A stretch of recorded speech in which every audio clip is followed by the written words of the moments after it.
Hi everyone, Tom Quigley here. Thanks for tuning in to the second in the series, which is Observational Drawing. And thank you for everyone who tuned in yesterday for the experimental drawing. So a little bit, why are we doing observational drawing? Well, it's really important. Obviously it's very traditional, not very contemporary and exciting, but I think that it's fundamental for some of the things and the activities that I'm going to show you in the future, and you're definitely going to be using some of these skills to do some of those activities. And I always think to myself, really, you know, if you've got a decent foundation, if you think about a foundation of a house, the house ain't going to fall down. And it's the same with a drawing, really. If you've got a decent foundation of your drawing, then you know it's going to look good later on when you refine it and finish it off. So what I'm going to do now, I'm going to move on to the next stage of drawing from life. We're just going to set up a still life, to be honest, some of the mundane objects.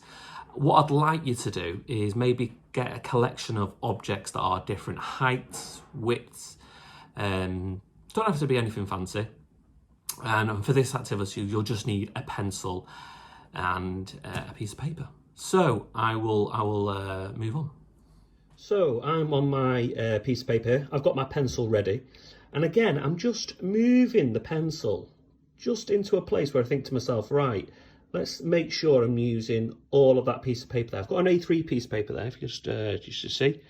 And I'm just making sure that wherever I want that pencil there to go, I want to make sure that I'm filling out fully.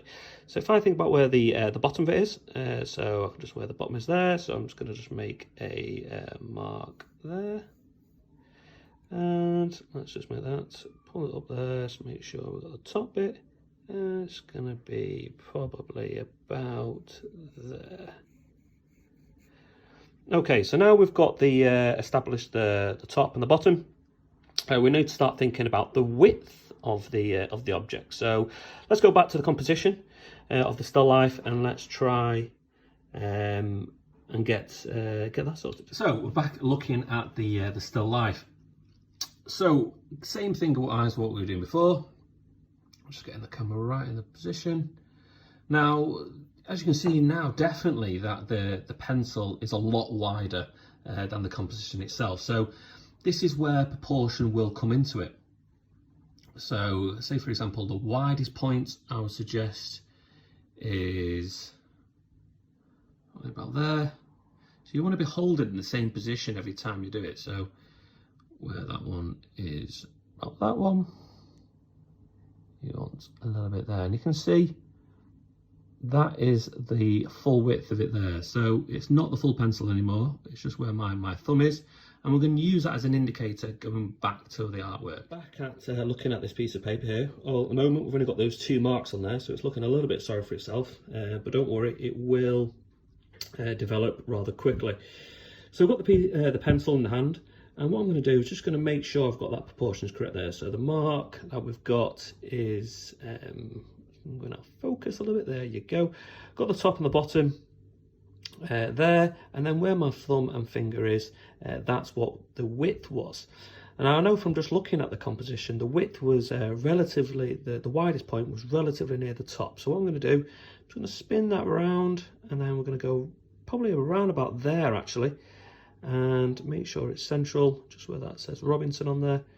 And I'm going to put 2 marks on either side. Okay, so let's just establish where that's going to be. Probably about there. And make sure, got that one on there. And probably about there. So we've got these markers. So we're just making these little tiny marks. They mean nothing at the moment. You won't be able to see them when the final composition is, but we're just planning. We're just planning things, making sure that we're getting it right. So now we're going to move on to the next one, which is still going to do some widths, but they're going to change as you go down the still life. Obviously the pot that they're in is a little bit narrower, so we'll put those in quickly, and then I'll move on to the next. So I've established quite a few little dots happening here. You know, we've got the bottom one. I think that one is the top of the pot that it was. This one and that one were the width of, I think that was the potato masher, and that was the other one. So we've established some of these. Now we can go and get to the nitty gritty, but we're still drawing really loosely, and it's not going to look like the proper things just yet. So what we need to do now is to establish some basic shapes of form. Okay, so we're gonna look at the objects. We're not going to look at them in much detail. We're just going to think to ourselves what size they are and what similar shape are they.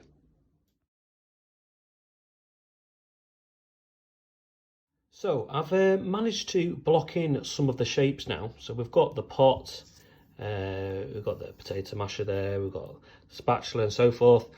And as you can see, they are really, really bog standard shapes. There's no detail in there whatsoever. We're just establishing form. Form meaning, you know, there's definitely something there and it needs refining, but we're just placing it in place, making sure that it's in the right place at the moment. Now, there's a few other things that we need to do from here, such as maybe put the ellipse there at the bottom, which we'll talk about in a minute. And also just think about weight of line, which you might not have heard of before. So we're going to look back at the still life. We're going to start thinking about putting some more detail in and bringing it to life a little bit more. So we're back looking at the still life, and there's some definite differences between my drawing to the real thing. Now, what I was remember talking about the pencil and using it for the height and the width, you can also use it for angles. So I'm going to give you a couple of examples. So we've got this spatula here, and we're not too sure. Say, for example, we're drawing that shape, and you think to yourself, well, that's a relatively simple shape, but what angle is these lines at? And what you can actually do is put the pencil on the lines, so you can try and find all the angles there. And then when you draw the shape, you can use that angle. If you keep that angle the way you're holding it, place it onto your piece of paper, you will get the exact angle there. So that's what I want you to maybe consider when you're drawing your shapes is, say, for example, here, we've got the large shapes there. With these other things, obviously they're verticals, they're quite simple using for the pot. But for these angles, they're a little bit more difficult, and we'll, you know, especially with the cylinder here as well. So what I'd like you to do is just when you are drawing out your shapes, just go back to it and just make sure that your angles are as they should be. So let's think about moving on from here. What I would do then now is I'm going to start at the bottom. I feel like it's the most sensible within the structure, and then just work my way up.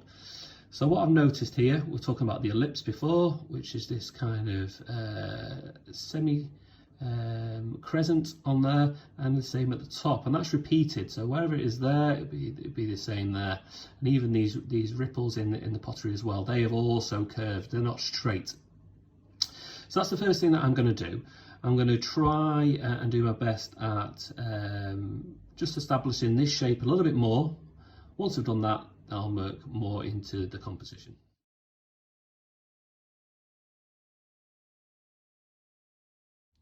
So what you can see here now, I've started to establish some of the shapes that are in the composition. Some of the objects are now becoming recognisable. You can still see that I've still got some of these scaffolding lines. Now I use them as scaffolding lines because it explains exactly what they are. They're good for putting the drawing together. So say for example, you maybe wanted to see what the width of certain things are, and they stay there until it is complete. Just like a building, if you put scaffolding up until it's complete, you might use that for guidance. So some elements do need refining on here. I feel like this the base is a little bit too wide, so I might start to bring it in there. And it's always just making judgments on every single thing. As you go through the drawing, you're just analysing certain areas and making small adjustments until you know that you're happy with the final outcome. So I hope you enjoyed that video just on observational drawing. It actually took longer than I thought it would do. So what I'm actually going to think about is if I have these videos around about 10 minutes, then it's not too tedious to watch. You can always fast forward or rewind to certain areas that you want to see anyway. But I'll leave for the gridding up and other techniques for observational drawing for another time. what I'll leave you with is I'll continue with this drawing. I'll refine it even further. I might even put some tone in, and then that'll lead into the next video, which I am going to discuss shading, tone, and looking at value, and some tricks that I know about, which are quite good and useful. So thanks very much again for listening, and keep on tuning in.